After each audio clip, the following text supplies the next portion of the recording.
All right. Hello, everybody. Let me just adjust my camera here for a second. Clear. Sometimes there's a delay. I'm just gonna roll here, and I've got a stream on my computer. It looks like I'm rolling. Okay, great. So yeah, I've got some good news and some bad news here.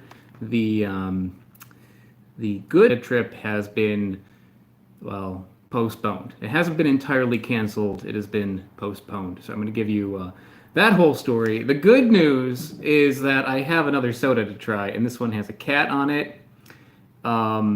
There's also some other good news too, but there's always a silver lining to all this.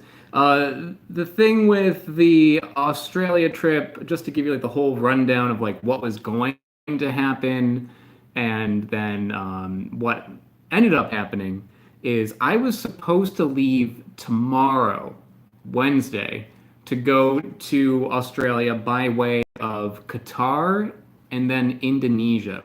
So I was going to go to Qatar for just to change planes, then get to Bali, and then have 2 days in Bali, and then go over to Australia from there.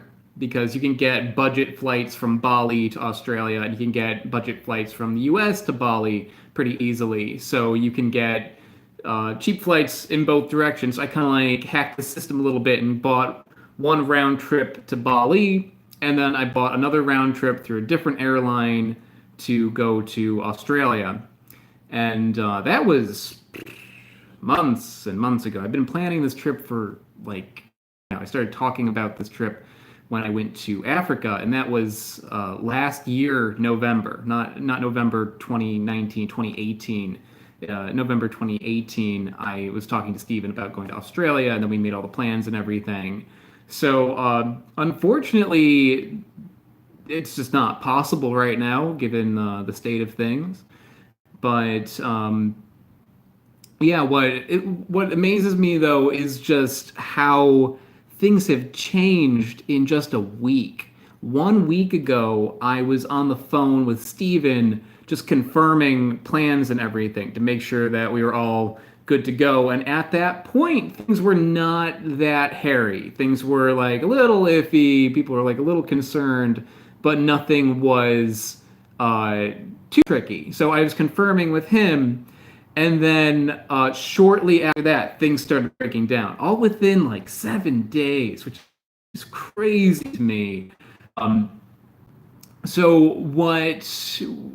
After I think it was actually wrote it down here to be sure. I took a look at my conversation with him just to see when this was, and yeah, like so on Tuesday we confirmed that this was definitely happening. We were going to go a week from then.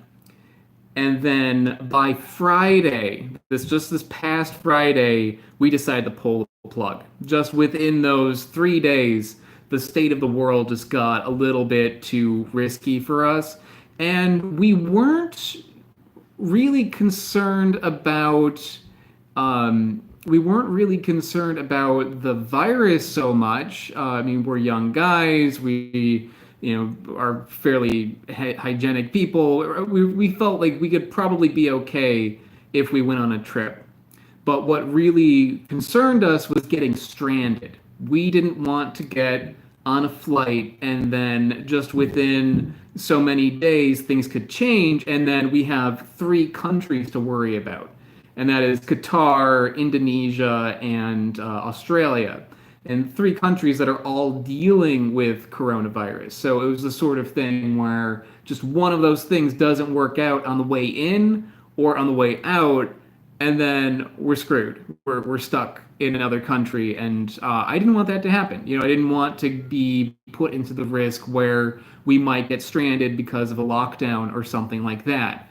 And after we made that call that we weren't going to do this, on Sunday, Australia actually increased their whatever you want to call it, their restrictions. So any tourists coming into Australia now, you have to be put into quarantine for 14 days. So that is actually really lucky, because if we just booked the trip a little bit earlier, we would have gotten stuck in that sort of situation. It could have happened where we would have gotten to Australia and then they would throw us in a hotel room or something and not let us out.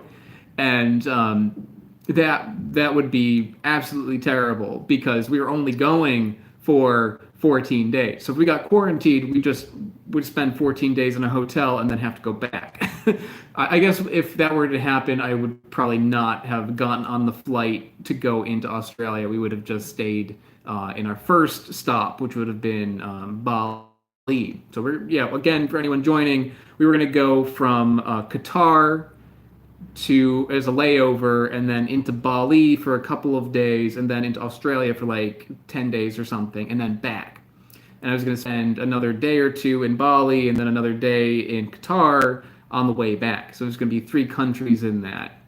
Bali also has all sorts of stuff going down too. They were reporting no cases of coronavirus. But then it seemed like that was information that they were like holding back or something, and because it was obvious people actually did have coronavirus there. So there's all sorts of restrictions there now too. In Qatar, there's also all sorts of restrictions. So it seemed like the best thing to do was just to completely cancel that flight, or cancel that trip rather. The good news to this is that both airlines have given me vouchers. Steven didn't book his trip at all. He saw that there was an issue coming and he wanted to wait until the last minute to buy his ticket, just in case there was a problem, and end up not having any sort of issue whatsoever.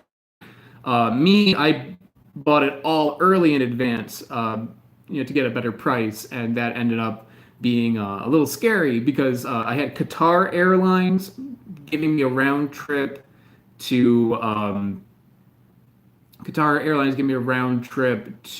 Bali, and then Jetstar was going to do Bali to Australia.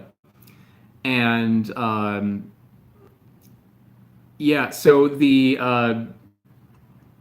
sorry, I was just reading some of the comments here. Looks like you guys, the moderators are on it. Keep up the good work, guys. So the flight on Qatar, they ended up giving me a voucher, like no questions asked. They just had me fill out a form, and then a couple days later, they gave me a refund for my flight. Well, not a refund, but they gave me credit towards another flight that I could use within a year. So I do intend on going to Australia. So I have now a free flight that I paid for, free flight to Australia that I can use within the next year. So my plan is at some point during the winter of coming up, next winter, I'm going to go to Australia. Jetstar was being terrible. Jetstar was just a budget airline based in Australia. I went to their site to get a refund or to get a voucher, and they had a rule. We will give because of the state of the world, we're going to give anybody a refund. So people are honking their horns outside. People are crazy right now. I'm in New York City, for anyone that doesn't know, and New York City is kind of losing their mind right now. So people are like honking their horns and stuff out there. Talk about that in a little bit. But anyway, to wrap it up, Jetstar initially stated, when I asked them for a voucher, they said, we are only giving vouchers to people who have booked their trip after March 13th. So the opposite of what they should be doing. They should be giving a voucher to anybody who booked before then, because they wouldn't have known about this situation. Anyone booking afterwards, I mean, it seems to be like you take the risk, take the gamble. So I was just like, well, that's messed up. And I was all about to lose like $500 on a trip, but then they ended up changing the rules once Australia made everybody do a voucher as well. So I got my whole trip refunded. Or not refunded, hotels and all that back too. So I didn't really lose anything out of this except the inconvenience of booking the trip. So I'm happy with how this worked, just itching to get away. But it seems like out of all the ways things could have happened, I'm very lucky. There's a lot of people out there who are traveling and they're getting stranded in other countries and they're trying to get home. That really sucks. That's a terrible thing to have to do. I know airports are crazy right now and they're kind of a risky place to be right now. So yeah, I got off pretty easily, and other people aren't so lucky. So yeah, my heart goes out to anybody who's traveling right now and trying to get home, because that it's a rough situation out there right now. Yeah, so I'm gonna take a look at my notes here to see what else we gotta talk about. Actually, let's take a little break for a soda review. I bought this a while ago for my next live stream, and although there's a lot of bad news in this particular video, can't let that take us away from a delicious beverage. This is some sort of soda that I got. It's from Japan. It's got a cat on it. That's why I bought it. On the back, it says, what does that say? Like Fukumaki soda or something? Yeah, Kimura soda. I have no idea what flavor this is, but it has a cat on it, and that cat is very serious. That cat is just like, oh man. So let's see what this is like. It smells like cream soda.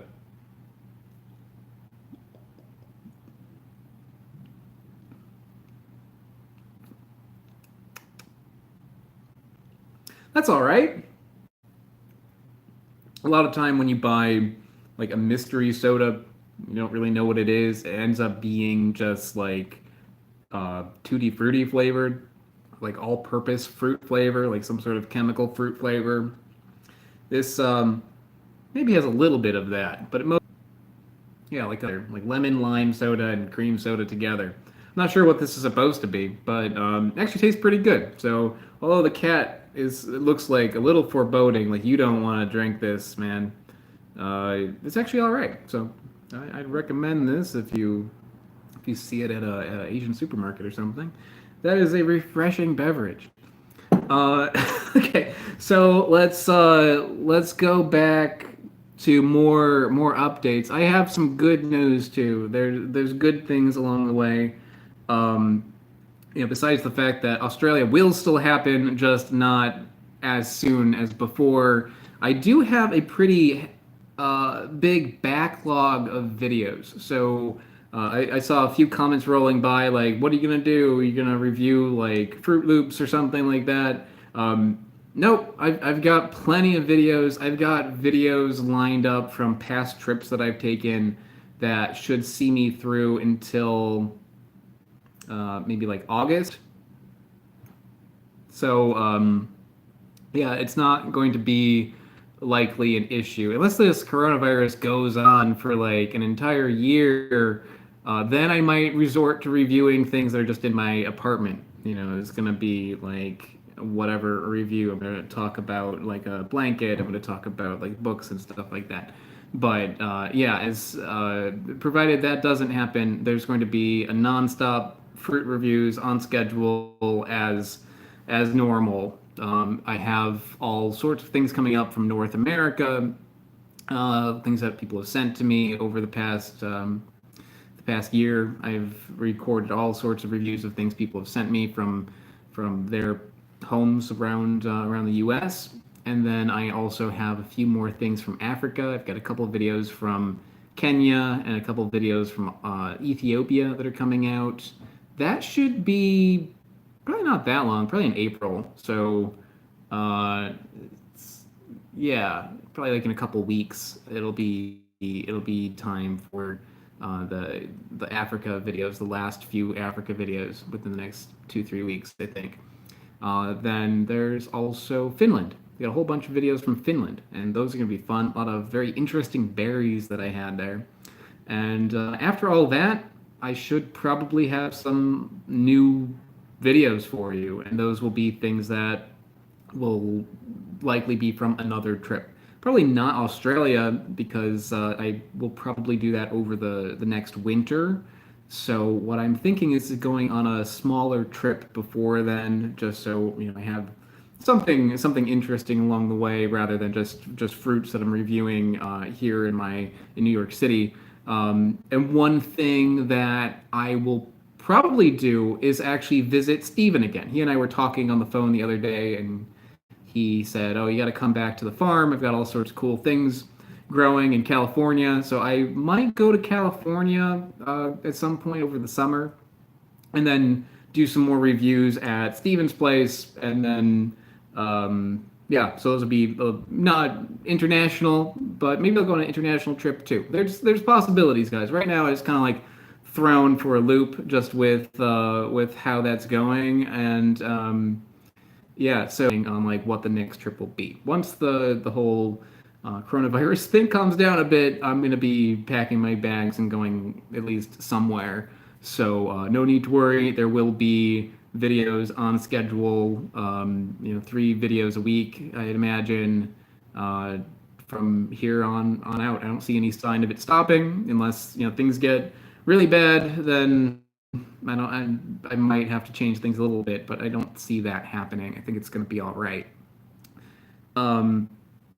Okay, I'm looking at my notes. If you're wondering why I look like I'm deep in thought, I'm reading. So, excuse me. I don't have the virus, I assure you.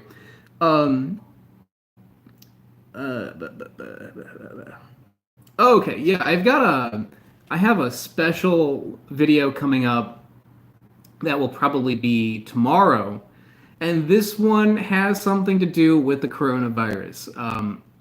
And I was kind of hesitant about doing it because I kind of want this channel to be an escape for people. I don't want it to be very political or anything like that. I try not to talk too much about stuff like that. I want this to be about just the amazing sorts of things that are out there in the world, fruit and my oddities and stuff like that, catch up. I want this channel to be a happy place for people to go and escape from it all. And yeah, I figured I might actually have some information that could be helpful. I decided to make a video that I'll be posting tomorrow, and that is a response to what's going on with toilet paper. Depending on where you live, I know people watch from all around the world. People are freaking out about toilet paper, and here in New York City, you go to like any supermarket, and people are like fighting over toilet paper, and it's yeah, it's kind of ridiculous. So I don't actually use toilet paper, guys. I use a bidet, and I decided to kind of put out a little public service announcement about the beautiful world of bidets. So it's going to be a lot of information in that video, but I feel like if it could help in some small way to keep people from panicking about not having this essential thing, I think that I can, if I can help in some sort of way, and I feel like I know a lot about bidets just from traveling, I feel like I want to share that little bit of information that I have so people don't have to worry about it. So yeah, it's gonna be, yes, and Andrea, it is going to be too much information. I'm gonna show you my toilet. I'm gonna show you how bidet works and different ways to use bidets and stuff like that. And you can actually make a bidet using stuff you have at home, like a very simple one. So like if you are like out of toilet paper and there's no toilet paper because people are hoarding it all, they're building little forts out of toilet paper, you don't need to worry. There's actually I know it's kind of like a iffy subject with people to talk about bathroom stuff, but you you gotta use it. You gotta clean your butt somehow, and I feel like I can give some kind of information out to the world. So yeah, I'm gonna put that out, and if people really like that and I come up with something else that could be useful, then maybe I'll put something else out there that, traveling around the world and going to, like third world countries and countries that are developing and maybe have a different way of doing things than we do, you can learn a lot. Percent of the world does not use toilet paper. 75%, which is madness. But when you think about it, the United States only has it's like 350 million people. India has like 1,200,000,000 people, and India doesn't. So I feel like, oh, Brendan, thank you. And someone else sent me something earlier. It was like onion. I'm sorry, it scrolled past. I don't know if I can actually see. Whoever sent me the $5, thank you very much for that too. Brendan, thank you for the poop emoji. Yeah, so I think, if I can kind of share some sort of useful information, I feel like I should. So I'm going to do that, and that should be coming out tomorrow. So if anyone's watching this that is one of my Patreon supporters, you don't get early access to that one. I'm sorry. I feel like this is something I should put out now when people actually need it. So instead, if you're on Patreon, you're gonna see. I'll post the next week's episode coming up soon. So it's gonna be a little bit off for that one for Patreon people, but everybody else, it's just gonna be normal as usual. You're gonna get a video on Wednesday, but it's gonna be about toilets instead of fruit. So yeah, that'll be fun. Let me see if I have anything else in my little sheet here. No, I don't. So if anybody has any questions, I'll take a moment here to answer a couple of questions. Oh, was that Onion Control. Onion Control, thank you for the contribution. That's very, very nice of you. Griffin C is asking if I'll post a weird blueberry. I don't know which weird blueberry you mean, but yes, there's going to be some weird blueberries coming up. Somebody asked me how many countries I've been to. Melanie G33. I have been to 25 countries, I think. Yeah, 20. It's like something like that, like 25 or 26 now. Yeah, basically, like I haven't been traveling. Like some people have been to like 100 countries. I know in 2010. In 2010, I was just like, I went to China, and then I went to India for the first time, and then I went to Malaysia, and then I went to Malaysia. From there, I went all over the place. So since then, I've been to like a lot. I think before 2010, I probably went to like 2 or 3 countries, maybe like 3 or 4 countries on family trips. But after 2010, I've been going to at least one, and sometimes 3 or 4 in one year with like layovers and stuff. Hopefully I'll be able to keep that going. Will this be a year that I don't? No, earlier this year I went to Jamaica. So 2020, 2020 I'll be able to go somewhere. 2019 I had Jamaica. 2020 I'll have somewhere. I'm sure at some point that I'll go to. So once a year is my kind of like little goal for myself. I got so many questions. Okay, Abigail T asked how my cat's doing.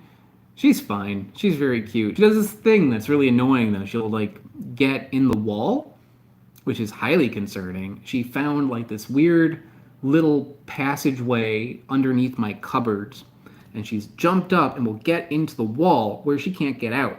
So I actually had to break a hole in the wall in order to get her out. The cat is gonna like take years off my life because of her doing that. But I managed to, I think, find all of her little passageways to that wall. So now I don't think she can get in there anymore. And she's fine, but she's gotten into that wall like 4 times now, and I just like didn't know how she was getting in there. And I was like sealing up holes like a crazy person, and then I found out that there's like little gaps that she was getting into to get over there. So yeah, she's fine. I think from now on she's gonna be a lot better. Just knowing that I can't, that she's not gonna be able to get into the wall. I mean, like between the walls, like you have like the wall, and then there's that gap, and then like in that structure, like between the like the beams or whatever that are in there. The Yeah, she's like in there. Yeah, she's a troublemaker of a cat. Otherwise, she's fine. She's absolutely fine. Uh, let's see. Kenny Diamond asked me if I've been to Denmark or if I plan on going. Nope, I've never been to Denmark. I wouldn't. I think I actually changed planes in Denmark. Changed planes in Denmark on soil or anything, but I would like to. Sure, I really enjoyed my time up in that part of the world, and I'd like to see more of it. So Denmark would be a cool one to see. Um, Imagine I'm probably not gonna be the best for fruit. Maybe I can find some cool berries there or something. If I can make 10 videos somewhere, then that is enough for me. That's kind of like my goal when I go. Like when I went to Finland, I wasn't sure if I was gonna find much, and it's like if I can find just 10 fruits while I'm here, I'll be happy.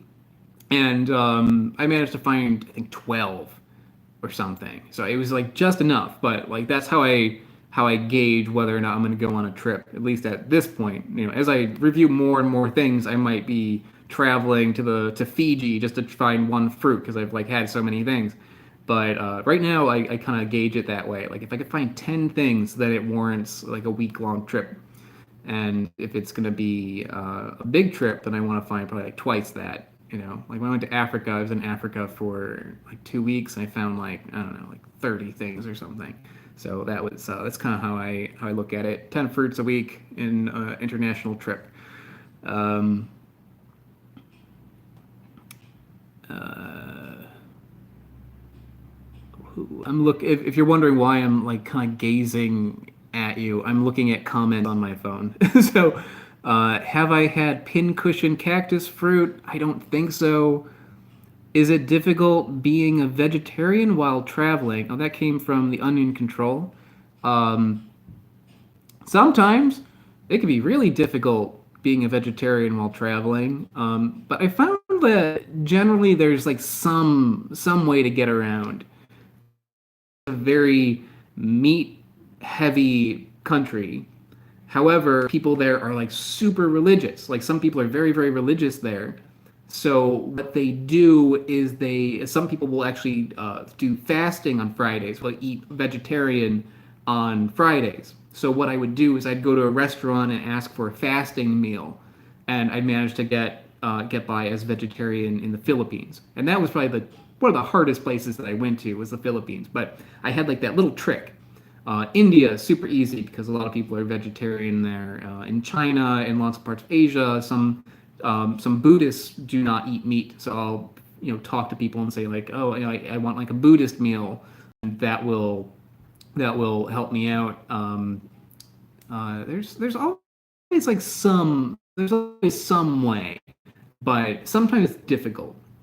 Maybe the most difficult place was Laos because Laos is such a developing country. They are war torn, like they're really struggling over there. And the people there, most of them just make their own food, like they grow it and they cook it like at home, unless like you're in the cities and stuff like that. But when I went out to like rural parts of Laos, there was like nothing. It was just a few days in Laos, and I asked my English speaking tour guide, would you please write down on this piece of paper, I am vegetarian, so I could show it to restaurants. And he said, I can do that, but it won't help you because people don't really fully understand vegetarianism here. But what I'll do for you is I will write 2 dishes down.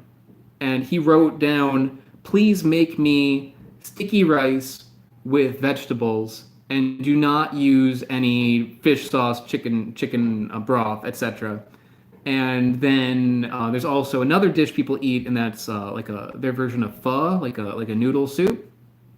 And he did the same thing. Please make this for me with clean water, with no chicken in it or anything like that. And when I would go to a restaurant, I would show them that piece of paper, and I'd point, and they would make me food that was vegetarian. So that's how I got by there. And yeah, that was probably the trickiest part. And even then, with doing that, on more than one occasion, I was served a big bowl full of meat.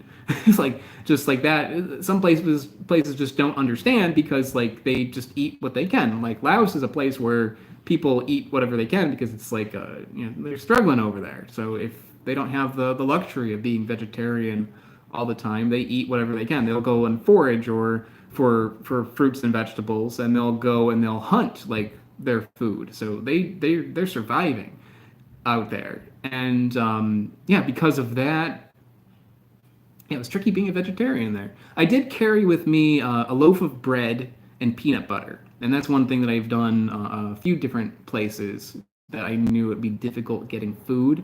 That way, at the end of the day, thing of peanut butter and a loaf of bread isn't gonna like weigh that much, and it's like filling enough where like at least I know I'm not going to starve. So I would like run into like a market and like get that upon arrival because usually where there's going to be an international airport, you're going to be able to find more supplies. So I'd pack up on a few supplies like that, and then I would go deep into wherever I was going, and yeah, because of that, taking those precautions and learning how to say is something vegetarian that is actually very helpful. Okay, so I'm going to take. It's getting a little bit late here. I'm going to take one more question, I think, and then call it quits here. Maybe there's a couple quick questions. I'll answer those. Marcus Barkus asked if I was going to Melbourne. I don't plan on it. I was going to go to Brisbane and Cairns, I think you say, in the north. But maybe I've got friends in Melbourne, so maybe I'll go to Melbourne if for my next attempt to go to Australia.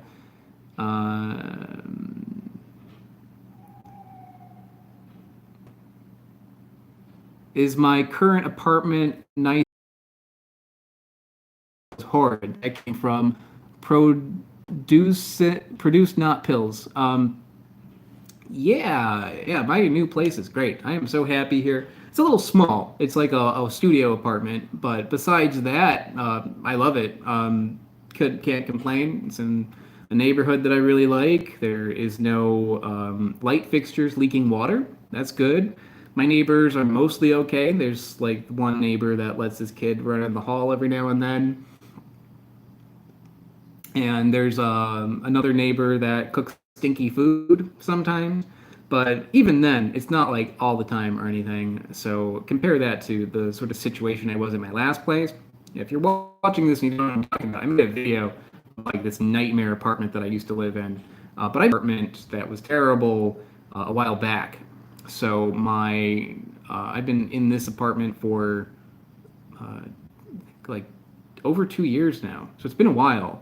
That nightmare apartment was a couple of years ago, and yeah, I couldn't be happier here. It's really really good. No major complaints at all. Yeah, I'll see. Take one last look at the comments here, and then I'm gonna sign off. Ever had bug poop tea? That came from Kawaii Yumi. What is that? I've never heard of bug poop tea, but I will review it if I find it, because God knows I'll review anything pretty much. I mean, I'm vegetarian. I won't review meat, but I reviewed the Kopi Luwak coffee, which is coffee that came out of the butt of a animal, which I don't recommend doing. It's generally not a humane practice. The one I had, they assured me it was. But yeah, even then, yeah, pretty gross. But bug poop tea, yeah, sign me up, sure, why not? Okay, so this is gonna be the last. I'll take this as the last one. I think this is a lengthy one. Dan Tar asked me, do I look for specific fruits when I'm traveling, or if I just browse markets? I think that when I travel, I do a lot of people who live there or people who know a lot about fruit. I'll say, what sort of fruit should I be looking for? What is this area known for? and I'll get like a little list of fruit that way. I'll do a lot of Googling, fruits that are from this country, and I'll take a look there, and I'll kind of amass several different things that I'm going to be looking for when I go to a market, because sometimes I'm looking for something, and it will look very similar to something else. Like you can like when I went to the Bolivian Amazon, the acai is just like a little purple fruit. You might think it's like I don't know, like a berry or something, or like a blueberry or a grape or something. It would be very easy, like in the insanity that some markets can be with like so many vendors, people selling you stuff, you might pass it off as being something you've had. So looking up different names of fruits that are available and then having a reference when I go to a market is really handy. So I'll amass like a list of fruits to find, and then I'll actually go out and find images of what the fruit looks like. Ideally with leaves and stuff like that, in case I'm foraging, I could know what the leaves look like so I don't poison myself. And then also just like a close up of the fruit. That way, when I go to a market or I'm looking for something in another country, I have something to look at. And that's helped me a lot. I found a lot of good stuff that way. When I went to Finland, I was looking for berries, and those berries you don't find most of them at the market. Some of them you do, like bilberries and blueberries, you can find. But the really good stuff was out in the woods. So I had on my phone a whole slew of different fruits that I was looking for, and maybe like 30 different things. I had pictures, the name, and yeah, like maybe like the name of what people call it locally in that area. That way, when I would walk around, I could look for something. If I went to a market, I would know the name of it. That way, I could kind of like hit the ground running when I got there. And then just keeping your eyes open as well. So when I go to a market or like look around, sometimes I will see something that I have no idea what it is, and then I'll take pictures of that or ask around. I'll ask around like in the country, what is this thing, or I'll post a picture online and ask people who know more about fruit than me. Like I'm no expert about identifying plants, so I'll send that to someone who knows more than me, and then from there, I'll be able to tell if I should be eating it or not. Like when I went to Jamaica and I reviewed that donkey corn fruit, some guy gave it to me that was being kind of obscene. He was making all these like lewd comments at me. I think he thought I was like a sex tourist or things. So he was like making all these like dirty comments to me, and he was like, yeah, eat that thing. You can eat that fruit. And I wasn't sure if I should trust him or not. One guy who's like, saying dirty things to me one minute and then telling me to eat a fruit. I figured I should double check just to see if he was messing with me. And so I then asked around locally, like, what is this thing? Just to be sure. And I also asked online to see if I can get the name of it, just to make sure that it's not going to poison me. Turned out it was fine, and that you can eat it. So yeah, take some precautions before I go, but then anytime I go somewhere, I'm always gonna keep my eyes open for something that is and those are often the most interesting things that I find. So yeah, so I think that's about it, guys. I've been talking for 40 minutes. Thank you all for tuning in. I'm sorry that things are not working out with the Australia trip. Things are a little difficult out there right now, and I hope everybody is staying safe. And I will see you later. Tomorrow, I'm going to be posting a video early tomorrow about my bidet. So yeah, that'll be a fun one. And other than that, yeah, take care. Bye bye.